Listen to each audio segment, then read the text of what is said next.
यहाँ पे अरशद ने 2 से 3 टेबलस्पून पामस ऑलिव ऑयल लिया और हाथ से चॉप की हुई चिकन डाल दी थी, लाइक कुटा हुआ कीमा, वो डाल दिया है और इसको बस 5 मिनट कुक करना है जब तक कि चिकन का कलर चेंज हो जाए, पिंक से वाइट हो जाए।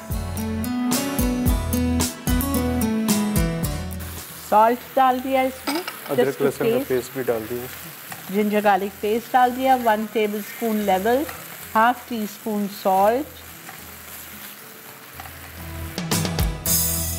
and 2 टेबलस्पून अनियन, गाजर 2 टेबलस्पून फाइनली चॉप। अरशद ने इसमें टिंकर बेल पेपर डाल दी, ठीक है, 2 टेबलस्पून चॉप करके ये डाल दी और उसके बाद में चिली गार्लिक सॉस गई है 2 टेबलस्पून और हमारी फिलिंग रेडी हो गई।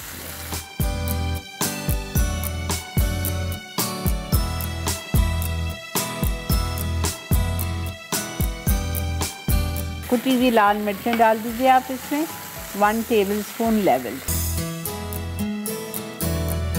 चौकोर समोसे की पट्टी ली है अरशद ने और उसमें थोड़ी सी और एक्स्ट्रा पट्टी डाल दी है और इसके चारों तरफ इन्होंने ये मैदे का पेस्ट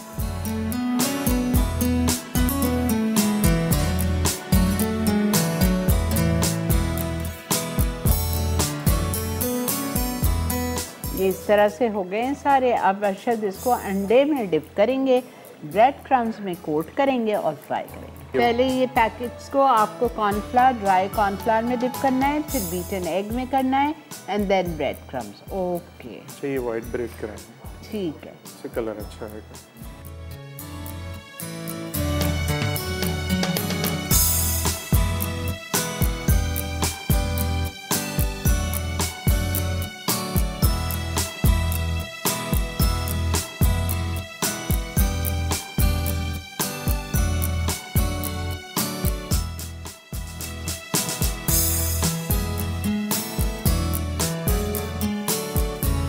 एक और देख लीजिए ये क्या कर रहे हैं अरशद, पहले कॉर्नफ्लावर में डिप किया, फिर अंडे में डिप किया, अब ब्रेड क्रम्स में डाला, अच्छी तरह से ब्रेड क्रम्स में चारों साइड को अच्छी तरह से स्प्रेड करने के बाद इसको आपने कढ़ाई में डाल दिया। ये फ्रीज़ हो सकते हैं जी, बिल्कुल। ये बेहतरीन फ्रीज़ हो जाएंगे, ठीक है।